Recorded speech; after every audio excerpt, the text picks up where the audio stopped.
আসসালামু আলাইকুম আপুরা, কেমন আছো? চলে আসলাম আরও একটি নতুন ব্লগ ভিডিও নিয়ে। আশা রাখি আজকের ভিডিওটিও তোমাদের অনেক অনেক ভালো লাগবে। তো বন্ধুরা, ভিডিওর শুরুতে আমি এখানে খুদের ভাত রান্না করতেছি, সেটাই আজকে তোমাদের মাঝে একটু শেয়ার করলাম। খুদের চালগুলো ধুয়ে মরিচ পিস তেল হলুদ দিয়ে রাইস কুকারে বসিয়ে দিয়েছি। এখন একটা ভর্তা দেখাবো। এটা হচ্ছে কালো জিরা ভর্তা। হাতে মেখে আমি কালো জিরাটা ভর্তা করে নিলাম। আজকের সকালের আয়োজনে আমাদের ছিল এই রেসিপিটা। আর এই কালো জিরা দিয়ে ভাত খেতে কিন্তু খুবই ভালো লাগে। আমি আমার এক বান্ধবীর কাছ থেকে শিখেছি, তাই আপনাদের মাঝেও শেয়ার করলাম কিভাবে কালো জিরা গুঁড়া করে রেখে তারপরে ভর্তা করে রেডি খাওয়া যায়। তো যাই হোক, এই যে খুদের ভাতের সাথে বিশাল এক শসা, আলু ভর্তা এবং কালো জিরা ভর্তা দিয়ে খেয়ে চলে আসলাম মেশিনে। আজকে তোমাদেরকে দেখাবো ছোট্ট একটা বেবির ড্রেস তৈরি করা। আসলে আমি অনেক দিন মেশিনে বসি না, আমি একজন অলস। তো যাই হোক, আমি এই যে একটা ফিতা তৈরি করব, যেটাকে বলা হয় লুপ তৈরি, যে সেটা বা দড়ি পাইপিং যেটাকে বলা হয়, সেই পাইপিংটা আমি এখানে আমার প্রয়োজন মতো কাপড় যতটুকু লাগে ততটুকু নিয়ে 2 ভাঁজ করে নিয়েছি। তারপর মাঝখান থেকে একটু ছোট, অর্ধেক থেকে একটু কম নিয়ে তারপরে সেলাই দিয়েছি। এরপর যে গ্যাপটা হোল্ড তৈরি করছি, এই হোলের মধ্যে দিয়ে আমি সুইয়ের পেছন সাইড এভাবে করে দিয়ে দিতেছি। আসলে আপুরা, তোমরা আমার ভিডিও কতটুকু পছন্দ করো আমি জানি না, কিন্তু আমি কথাগুলো গোছায় বলতে পারি না, এটাই আমার সমস্যা। কিন্তু কথা হলো, তোমরা আমার ভিডিও দেখে দেখে কাজ শিখবা। আমি অনেক প্রকারের কাজ ভিডিওতে আপলোড করে থাকি, আমার চ্যানেলে আপলোড করে থাকি। তোমরা সেই কাজগুলো শিখতে চাইলে অবশ্যই আমার চ্যানেলটি সাবস্ক্রাইব করে আমার পাশেই থাকবা।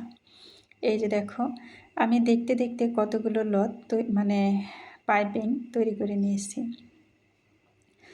এই পাইপিংগুলো আমার কাঁধের ডিজাইনের জন্য লাগবে।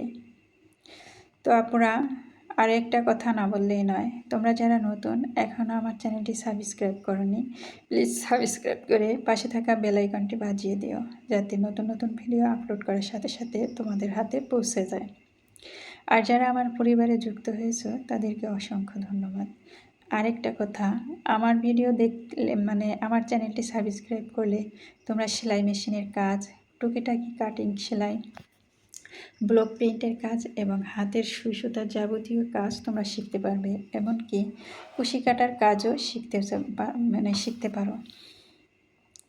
এরপর যত প্রকারের শোপিস আছে সেগুলো শিখতে পারো, জিপসামের কাজ শিখতে পারো। তো যাই হোক, অনেক কিছু নিয়েই আমি ভিডিও মাঝে মাঝে ছাড়ি। রেগুলার অবশ্য ছাড়া হয় না, কেননা সংসারের সব কাজ আমাকেই করতে হয়। ছেলে মেয়ে সংসার সব মিলিয়ে আমাকে সামলাতে হয়।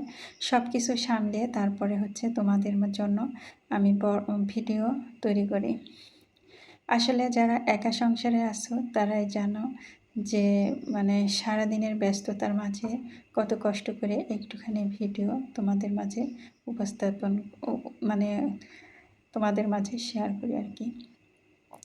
তো দেখো বন্ধুরা, আমি কিন্তু তোমাদের সাথে কথা বলতে বলতে বডি পার্টটা প্রায় সেলাইয়ের কাজ শেষ করে ফেলেছি। তো এই যে দেখো, এখানে কিন্তু বডিতে 2 পার্ট নিয়েছি, আর এই 2 পার্টের মাঝখানে কিন্তু এই যে ফিতাটাকে এভাবে কাঁধ বরাবর বসিয়ে দিয়ে তারপরে সাইড দিয়ে সেলাই করে নিতেছি।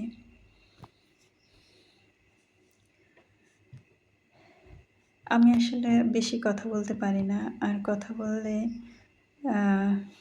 কি থুয়ে কি কথা বলবো, আসলে হিমশিম খেয়ে যায়। তো যাই হোক, সেলাই করার পরে আমি যেভাবে ছোট ছোট করে কেটে নিতেছি, আর এই কাঁধের 2 সাইডে যেভাবে কোনাগুলো এভাবে কেটে দিতেছি, যাতে এখানে সুন্দর একটা রাউন্ড হয়।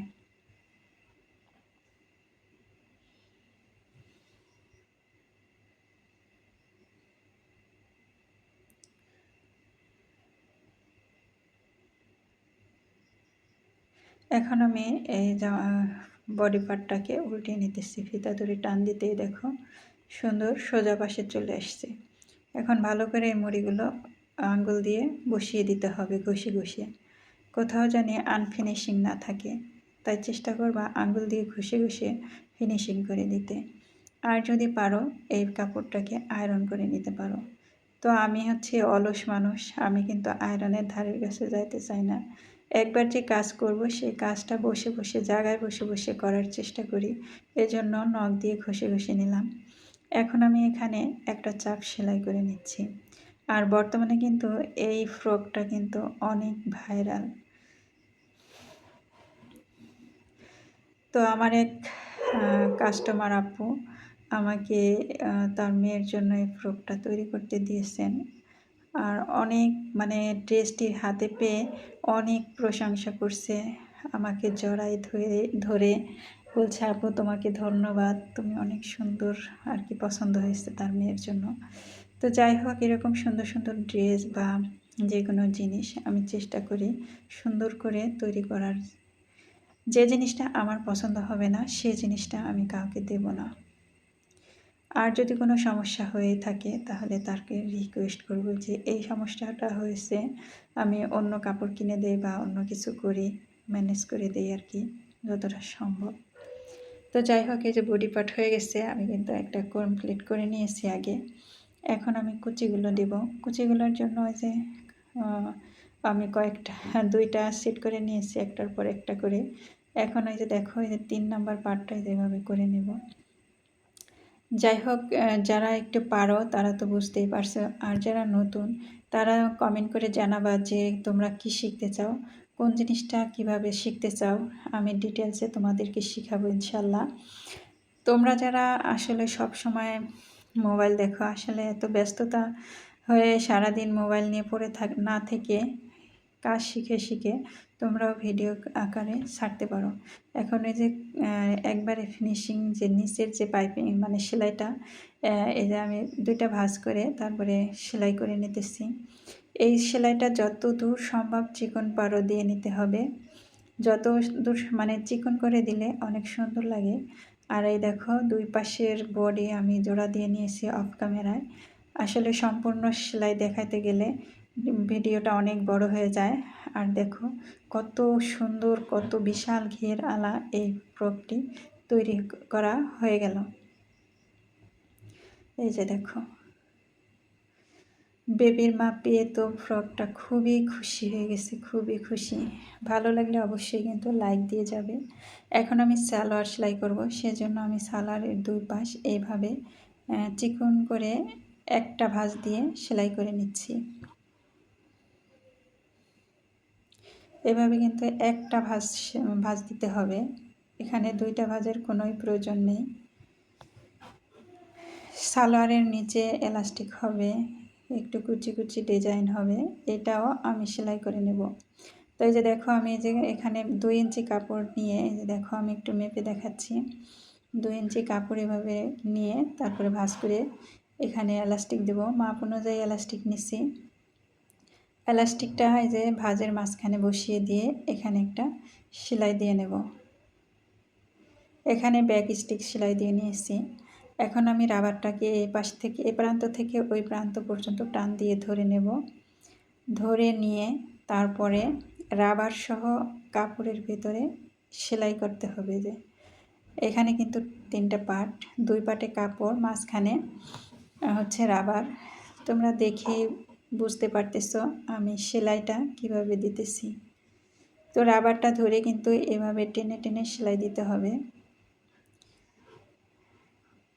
এই তো একটা সেলাই আমার কমপ্লিট হয়ে গেছে। এখানে কিন্তু আরও একটা সেলাই দিলে অনেক সুন্দর দেখা যাবে। তো 200 পরিমাণ নিয়ে তারপরে গ্যাপ রেখে তারপরে হচ্ছে আমি আরও একটা সেলাই দিয়ে নিতেছি।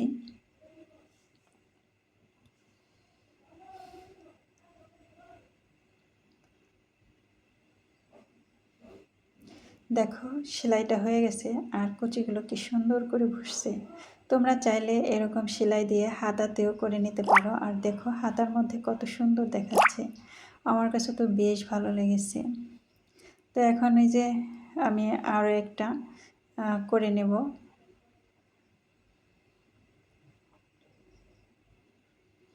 তো বন্ধুরা, এই তো আমি এলাস্টিকও লাগিয়ে নিয়ে এসেছি, সালোয়ারটার পুরোটাই কমপ্লিট হয়েছে। তো এখন আমি এই ড্রেসটা বাবুর আম্মুকে দিতে যাব। আমি যেহেতু মেয়ের স্কুল থেকে অর্ডারটা পেয়েছি, আমি স্কুলে যাব, মেয়েকে নিয়ে আসবো এবং এই ড্রেসটি বাবুর আম্মুর কাছে দিয়ে আসবো। তো যাই হোক, বাবুর আম্মু তো বিশাল খুশি হয়েছে, মাশাল্লাহ।